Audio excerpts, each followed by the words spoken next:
महीनों की रिसर्च की, एक सही स्टॉक चुना और जैसे ही बाय बटन दबाया उसकी कीमत नीचे जाने लगे। अरे ये तो बहुत जानी पहचानी और फ्रस्ट्रेटिंग फीलिंग है ना। चलिए आज इसी पहेली को सुलझाते हैं।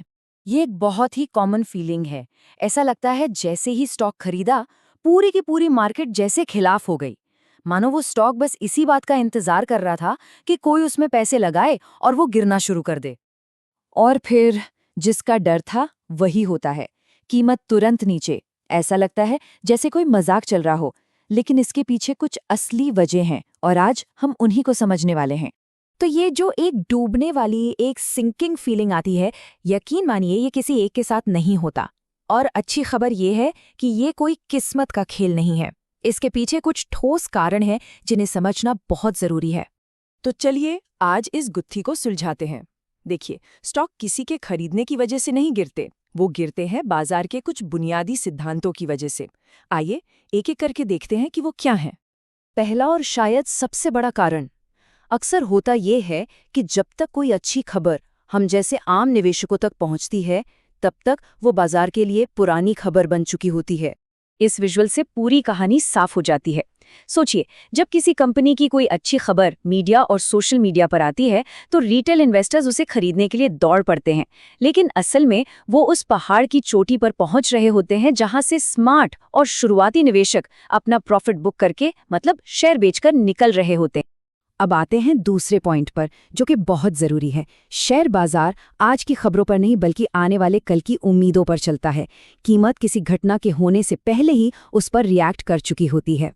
ऐसे ही कहते हैं, अफवाह पर खरीदो, खबर पर बेचो। मतलब जब किसी अच्छी घोषणा की उम्मीद होती है, स्टॉक की कीमत पहले ही धीरे धीरे बढ़ने लगती है, और जब वो खबर असल में आती है तो वो पहले से ही प्राइस्ड इन होती है। मतलब बाजार को उसमें कुछ नया नहीं लगता और कीमत या तो वहीं रुक जाती है या फिर नीचे भी आ सकती है। एक बात समझनी बहुत जरूरी है, बाजार कभी भी एक सीधी लाइन में ऊपर नहीं जाता। कीमतों में ये जो उतार चढ़ाव होता है ना, ये बिल्कुल नॉर्मल है। हाँ, 5 से 15%, यहाँ तक कि सबसे अच्छी, सबसे मजबूत कंपनियों के शेयरों में भी इतनी गिरावट आना बहुत आम बात है। इसे करेक्शन कहते हैं। ये बाजार के लिए एक तरह से सांस लेने जैसा है, जो कीमतों को बहुत ज्यादा, बहुत तेजी से बढ़ने से रोकता है। नए निवेशक इसे देखकर घबरा जाते हैं, जबकि ये एक हेल्दी मार्केट का साइन है। और अब आते हैं एक साइकोलॉजिकल कारण पर, फोमो, यानी फियर ऑफ मिसिंग आउट। ये एक इतनी पावरफुल भावना है जो अक्सर हमें गलत समय पर गलत फैसले लेने पर मजबूर कर देती है। फोमो तब होता है जब हम देखते हैं कि कोई स्टॉक रॉकेट की तरह ऊपर जा रहा है और हमें डर लगता है कि अरे ये मौका हाथ से निकल जाएगा। इसी डर में बिना सोचे समझे अक्सर लोग सबसे ऊंची कीमत पर वो स्टॉक खरीद लेते हैं। ठीक है, तो प्रॉब्लम तो समझ आ गई, पर इसका सल्यूशन क्या है? सल्यूशन है एक इरादे के साथ इन्वेस्ट करना, ना कि सिर्फ बाजार की हलचल पर रिएक्ट करना। और इसके लिए एक प्री परचेज चेकलिस्ट बहुत जरूरी है। तो खरीदने से पहले ये 4 सवाल खुद से जरूर पूछने हैं। पहला, मैं ये क्यों खरीद रहा हूं? क्या ये एक लंबा इन्वेस्टमेंट है या छोटी मोटी ट्रेडिंग?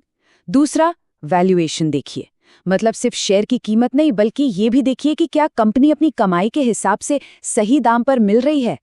तीसरा, ये देखिए कि क्या स्टॉक पहले ही बहुत ज्यादा चढ़ चुका है। और चौथा, जो कि बहुत जरूरी है, अपना सारा पैसा एक साथ कभी मत लगाइए। धीरे धीरे इन्वेस्ट करने से रिस्क कम हो जाता है।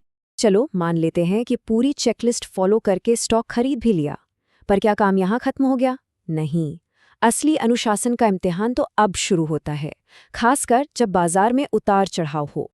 ये स्लाइड एक बहुत बड़े माइंडसेट शिफ्ट की बात करती है। अपना फोकस रोज की कीमतों के उतार चढ़ाव से हटाकर कंपनी के बिजनेस पर लगाइए।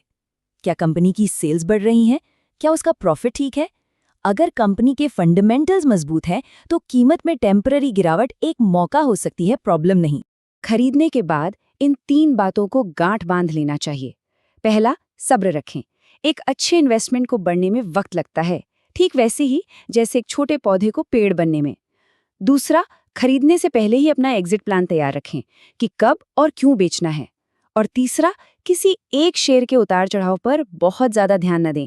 अपने पूरे पोर्टफोलियो को एक टीम की तरह देखिए, सिर्फ एक खिलाड़ी पर फोकस मत कीजिए। तो आखिर में बात घूम फिर कर एक ही जगह आती है, माइंडसेट पर। एक सफल निवेश सिर्फ नंबरों का खेल नहीं है, ये सही मानसिकता का, सही सोच का खेल है। ये जो बात है, ये इस पूरे डिस्कशन का निचोड़ है। अगली बार जब कोई स्टॉक खरीदने के बाद गिरे, तो खुद को दोष मत दीजिए। याद रखिए कि ये बाजार की एक नेचुरल प्रक्रिया का हिस्सा है, जो साइकोलॉजी, वैल्यूएशन और भविष्य की उम्मीदों पर चलती है। तो अंत में ये 3 सिद्धांत हमेशा याद रखिए। एक अच्छी प्रोसेस भविष्यवाणी करने से बेहतर है, अनुशासन मार्केट को टाइम करने की कोशिश से बेहतर है, और सब्र घबराहट से हमेशा बेहतर है। यही वो सोच है जो बाजार के शोर से बचाकर एक कामयाब निवेशक बनाती है।